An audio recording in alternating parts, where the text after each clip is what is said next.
Hi and hello welcome to channel டோன விகாஷ். இப்போ சேனலில் பார்க்குறது பாசிசி வீடியோஸ் ரெகுலேஷன் 2021க்குரிய சப்ஜெக்ட் எக்ஸாம் பார்த்துட்ருக்கோம். இப்போ பார்க்குறது elective renewable energy technologies subject பற்றி தான் பார்க்க போகிறோம். CME 365 subject code. இதை மட்டும் படித்தால் போதும், எளிதாக பாஸ் ஆகலாம். பாசிசியின் RET. வாட்ஸ்அப் சேனல் நேம் பாசிசி, டிஸ்கிரிப்ஷன் லிங்க் இருக்கும். இன்ஸ்டாகிராம் ஐடி எனக்கு கான்டாக்ட் பண்ணால் விக்னேஷ் டோன விகாஷ் அப்படின்னு ஐடியில் கான்டாக்ட் பண்ணலாம். இன்ஸ்டாகிராம் குரூப் ஷார்ட் லிங்க் வந்து டிஸ்கிரிப்ஷனில் இருக்கும், நீங்கள் ஜாயின் பண்ணிக்கலாம். இப்போ பார்க்குறது ரெகுலேஷன் 2021 இருக்கிற ஒரு subject CME 365 renewable energy technologies பற்றி தான் பார்க்க போகிறோம். யூனிட் வைஸ் இம்பார்ட்டன்ட் டாபிக் பார்க்கலாம். இந்த டாபிக் ரெடி பண்ணி கொடுத்தவங்க mister Mohammed Nasullah sir. So அவங்களோட கைட்லைன்ஸ் வீடியோ பார்க்க போகிறோம். Thanks to Nasullah sir. இப்போ யூனிட் 1 பார்த்தோன்னா எனர்ஜி சினாரியோ ஹெட்டிங். இதில் என்னென்ன இம்பார்ட்டன்ட் பார்க்கலாம். ஃபஸ்ட்டு வந்து Indian energy scenario in various sectors. என்னென்ன செக்டாருக்கு எல்லாத்தையும் படிச்சுக்கங்க. இது 13 மார்க். இந்த யூனிட் 1 வந்து எப்படி அட்டன் பண்ணணும், எப்படி ப்ரிப்பேர் பண்ணுறத இந்த வீடியோட லாஸ்ட்டில் பார்க்கலாம். இப்போ ஜென்ரல் என்னென்ன டாபிக் மட்டும் பார்த்துட்டு போகலாம். Present conventional and renewable energy status, இது 13 மார்க்கில் கேட்க சான்ஸ் இருக்குது. அடுத்து வந்து குளோபல் எனர்ஜி ஸ்டேட்டஸை பற்றி கேட்கலாம்.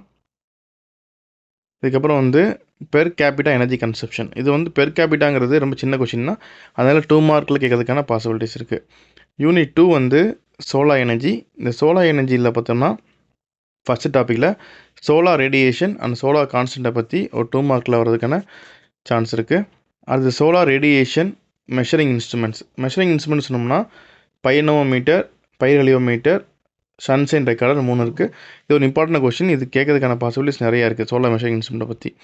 அடுத்து சோலார் தெர்மல் கலெக்டரில் நான் வந்தோம்னா ஃப்ளாட் பிளேட் கலெக்டர் அதோட டைப்ஸு, அப்புறம் கான்சன்ட்ரேட்டிங் டைப் கலெக்டரோட டைப்ஸ் படிக்கணும். இந்த வந்து ஃப்ளாட் பிளேட் கலெக்டர் வந்து 13 மார்க்லையும் கான்சன்ட்ரேட்டிங் கலெக்டர் 13 மார்க் கேட்கலாம். இல்லை ரெண்டுக்கும் உள்ள கம்பேரிசன் கேட்கலாம். ஜென்ரலாக ரெண்டுக்கு ஒரு கம்பேரிசன் கேட்கலாம். அப்படி இல்லை அப்படின்னா உங்களுக்கு வந்து ஃப்ளாட் பிளேட் கலெக்டர் வந்து ஒரு 6 மார்க்லையும் கான்சன்ட்ரேட்டிங் கலெக்டர் வந்து இன்னொரு 7 மார்க்லையும் கேட்கறதுக்கான பாசிபிலிட்டிஸ் இருக்குது. ரெண்டையும் படிச்சிக்கிறதுனால. அடுத்து சோலார் தெர்மல் அப்ளிகேஷன். இந்த அப்ளிகேஷன் சொன்னாங்க, என்ன அப்ளிகேஷன் இருக்குன்னா cooking, drying, distillation and refrigeration நினைக்கிறேன். ஆமாம், டிஸ்டிலேஷன். அடுத்து வந்து கூலிங் அண்ட் ரெஃப்ரிஜரேஷன். மொத்தம் 4 அப்ளிகேஷன் இருக்குது சோலாரில். இது வந்து இந்த அப்ளிகேஷன் பார்ட் எதெல்லாம் வருதோ பார்ட் சிலும் கேட்கலாம். ஸோ இது பார்ட் பிக்கும் சான்ஸ் இருக்குது, பார்ட் சிக்கும் சான்ஸ் இருக்குது. அடுத்து சோலார் பான்ஸ் வந்து 2 மார்க்லையும் கேட்கலாம், 30 மார்க்லையும் இதுக்கான பாசிபிலிட்டிஸ் இருக்குது. அடுத்து சோலார் PV சிஸ்டம். இந்த PV சிஸ்டம்ங்கிறது பார்த்திங்கன்னா 2 டைப் இருக்குது. இதில் ஸ்டாண்ட் அலோன் சிஸ்டம்னு ஒன்று இருக்குது, கிரிட் கனெக்ட் சிஸ்டம் இருக்குது. ஸோ ரெண்டையும் பார்த்துக்குங்க. இது 30 மார்க் கொஸ்டின். எதெல்லாம் 30 மார்க் சொல்கிறோமோ அதை ஃபஸ்ட்டு படிங்க, எதெல்லாம் 2 மார்க் சொல்கிறோமோ அதை செகண்ட் படிச்சுட்டு வாங்க, சரிங்களா? அப்படின்னா உங்களுக்கு கொஞ்சம் கவரேஜ் ஈஸியாக இருக்கும். அடுத்து யூனிட் 3. யூனிட் 3ங்கிறது பார்த்தோம்னா விண்ட் எனர்ஜி. இந்த விண்ட் எனர்ஜியில் ஒரு டெரிவேஷன் ஒன்று இருக்குது, அது அடிக்கடி கேட்குறாங்க. பெட்ஸ் லிமிட் அப்படின்னு ஒரு டெரிவேஷன் இருக்குது. அடுத்து ஹரிசாண்டல் ஆக்சிஸ் விண்ட் டர்பைன், அது எப்படி ஒர்க் ஆகுதுன்றது டயக்ராம் நீட்டாக போட்டுக்கணும். போட்டிங்கன்னா 13 மார்க்கில் கொஸ்டின் கேட்கலாம். அதேமாதிரி வெர்டிக்கல் ஆக்சிஸ் விண்ட் டர்பைன், அதோட ஒர்க்கிங் பிரின்சிபல் தெரிஞ்சுக்கணும். டயக்ராம் மஸ்ட்டு நீட்டாக போட்டுக்கணும். அதோட பார்ட்ஸ்லாம் நீட்டாக எழுதிட்டு ஒவ்வொரு பாட்டு எக்ஸ்பிளைன் பண்ணணும். அது 30 மார்க்கில் கேட்கலாம். அடுத்து ப்ராப்ளம் கேட்கலாம், பெர்ஃபார்மன்ஸ் ப்ராப்ளம் கேட்கலாம். இது வந்து 15 மார்க்கில் வரலாம். பெர்ஃபார்மன்ஸ் ப்ராப்ளங்கிறது அப்ளிகேஷன் ஓரியண்டாக போயிருந்தால இதுவுமே பார்ட் சியில் கேட்கறதுக்கான பாசிபிலிட்டிஸ் இருக்குது. அடுத்து ஹைப்ரிட் சிஸ்டம்ஸ். இது வந்து 30 மார்க்கில் விண்ட் எனர்ஜியில் ஹைப்ரிட் சிஸ்டமில் கேட்குற கொஸ்டின் 30 மார்க்கில் கேட்கலாம். இது வந்து யூனிட் 3 பொறுத்த வரைக்கும். யூனிட் 4 வந்து பார்த்தோம் அப்படின்னா பயோ எனர்ஜி. இந்த பயோ எனர்ஜி அப்படிங்கிறதுல bio resources and bio feel வந்து 2 மார்க்கில் கேட்கலாம். அடுத்து பயோ மாஸ். இந்த பயோ மாஸில் பார்த்தோம் அப்படின்னா ஒரு 4 டைப் இருக்குது. Direct combustion, thermo mechanical conversion, biochemical conversion, mechanical conversion இருக்குது. இந்த 4 பற்றியும் ஷார்ட் நோட்ஸ் கேட்கலாம், இல்லை அப்படின்னா கம்பேரிசன் கேட்கலாம், சரிங்களா? அதனால் பயோமாஸ் நல்லா படிச்சுக்கோங்க. பயோமாஸ் வந்து ரொம்ப இம்பார்ட்டன்ட் கொஸ்டின், இது கேட்கறதுக்கான சான்ஸ் இந்த தடவை இருக்குது. அடுத்து பயோ மாஸ் கேசிஃபையர், அதோட டைப்ஸ் வந்து கம்பல்சரி படிங்க. இது அடிக்கடி கேட்குற ஒரு கொஸ்டினாக இருக்குது பார்ட் பியில். அடுத்து கோ ஜென்ரேஷன் வந்து 6 மார்க்கில் கேட்கலாம். கார்பனைசேஷன், பைராலிசிஸ், ஃபோட்டோசிந்தசிஸ் வந்து 2 மார்க்கில் கேட்கலாம். பயோகேஸ் பிளான்ஸ், அதோட டைப்ஸ் வந்து 30 மார்க் கொஸ்டின். இதுவுமே வந்து அடிக்கடி கேட்குற ஒரு கொஸ்டின் தான். இது 15 மார்க்கில் கேட்க சான்ஸ் இருக்குது பயோகேஸ் பிளான்ஸ் வந்து. அடுத்து வந்து பயோடீசல் அண்ட் எத்தனால் ப்ரொடக்ஷன் வந்து 7 மார்க்கில் கேட்கலாம், இல்லை 8 மார்க்கில் கேட்கலாம். அடுத்து அப்ளிகேஷன்ஸ் எல்லாமே வந்து 2 மார்க். நீ பார்த்தது எல்லாத்தோட அப்ளிகேஷனும் 2 மார்க் கேட்கலாம். இது யூனிட் 4 பொறுத்த வரைக்கும். இப்போ யூனிட் 5 வந்து எடுத்தோம் அப்படின்னா ocean and Jio thermal energy. இதில் வந்து ரொம்ப ஈஸியான டாபிக் வந்து யூனிட் 5 தான். ஸோ ஹைடல் பவர் பிளான்ட் பற்றி படிக்கணும். ஹைடல் பவர் பிளான்ட்ங்கிறது உங்களுக்கு 7 மார்க்ல கேட்கலாம், 30 மார்க்ல கேட்கலாம். ஹைடல் பவர் பிளான்ட் கேட்டாங்க அப்படின்னா ஹைடல் பவர் பிளான்ட்டோட ஒர்க்கிங் பிரின்சிபல் ஃபஸ்ட்டு டயக்ராம் போடணும்.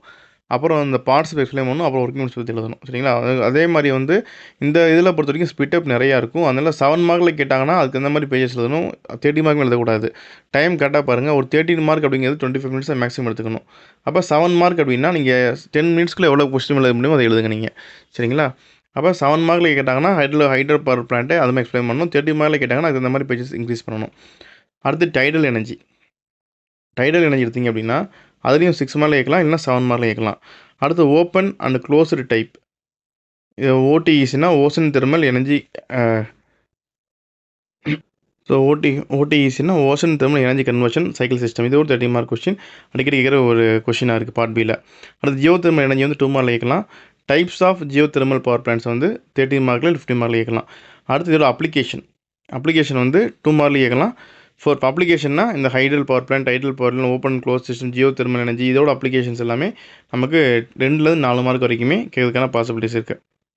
சரிங்களா?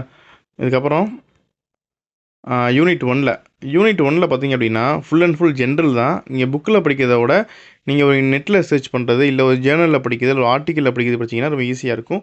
இதுக்கான ஆன்சர் எப்படி நீங்கள் கொடுக்கணும் அப்படின்னா ஒரு பார் சார்ட் மாதிரி நீங்கள் எழுதலாம், இல்லை ஒரு பை சார்ட் மாதிரி கொடுக்கலாம்.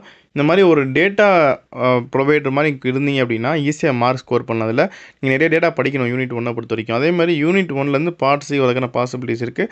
ஏன்னா இது வந்து பார்த்திங்கன்னா ஃபுல் அண்ட் ஃபுல் வந்து ஒரு ஜென்ரலான கான்செப்ட் தான். அதில் கரெக்டான ஆன்சர் யாரும் கொடுக்க முடியாது. அதனால் வந்து இப்போ இந்தியன் எனர்ஜி சினாரியோன்னு சொன்னாங்க அப்படின்னா இந்தியன் எனர்ஜி சினாரியோ இப்போ என்ன படிச்சிருக்கீங்களோ அதை பற்றி நீங்கள் எழுதணும். இப்போதைக்கு எவ்வளோ பவர் பிளான்ட் வச்சுருக்காங்க, எவ்வளோ விண்டு எனர்ஜி ப்ரொடியூஸ் ஆகுது, அந்த மாதிரிலாம் நீங்கள் எழுதுனீங்க அப்படின்னா மார்க் இருக்கும். டேட்டா வந்து கரெக்டாக இருக்கணும். சரிங்களா? இது யூனிட் 1 பொறுத்த வரைக்கும். இதே நம்ம வந்து என்ன ஆர்டரில் படிக்கலாம் அப்படின்னு கேட்டாங்க அப்படின்னா இந்த ஆர்டர் ஆஃப் ஸ்டடி வந்து ஃபஸ்ட்டு யூனிட் 5 படிக்கலாம். இதுக்குள்ள யூனிட் 5 ரொம்ப ஈஸி. ஃபஸ்ட்டு யூனிட் 5, அடுத்து வந்து பார்த்தோம்னா யூனிட் 3, அப்புறம் யூனிட் 4, அப்புறம் யூனிட் 2, லாஸ்ட்டாக வந்து யூனிட் 1. ஏன் லாஸ்ட்டாக யூனிட் 1 அப்படின்னா யூனிட் 1க்கு வந்து அவ்வளோ ஆன்சர் வந்து சீக்கிரம் கிடைக்காது. அதுவும் இல்லாமல் நிறையா நீங்கள் சர்ச் பண்ணுற மாதிரி இருக்கும், டேட்டா நிறைய எடுக்கிற மாதிரி இருக்கும். அதனால் வந்து யூனிட் 1ங்கிறது வந்து ஒரு ஜென்ரலான ஒரு இதாக வந்து நீங்கள் ஈஸியாக வந்து மார்க் ஸ்கோர் பண்ணுறதா இருக்கும். நீங்கள் என்ன எழுதுனாலுமே அதில் மார்க் போகிற மாதிரி யூனிட் 1ல் இருக்கும். அதனால் நீங்கள் அதிகமாக கான்சன்ட்ரேட் பண்ண வேண்டியது யூனிட் 5லேருந்து 2 வரைக்கும். ஸோ ஃபஸ்ட்டு வந்து யூனிட் 5 பற்றி ஈஸியாக இருக்கும், அப்புறம் 3, அப்புறம் 4, அப்புறம் 2, லாஸ்ட்டாக யூனிட் 1. இது இந்த சேனல் ரெக்கமெண்டேஷன். சரிங்களா? ஸோ இவ்வளோ தான் வந்து ரினியூவபிள் எனர்ஜி டெக்னாலஜியை பொறுத்த வரைக்கும். இந்த வீடியோ பிடிச்சா லைக் பண்ணுங்கள், உங்கள் ஃப்ரெண்ட்ஸ் கண்டிப்பாக ஷேர் பண்ணுங்கள், தொடர்ந்து சேனலை சப்போர்ட் பண்ணுங்கள், சப்ஸ்கிரைப் பண்ணுங்கள். நன்றி.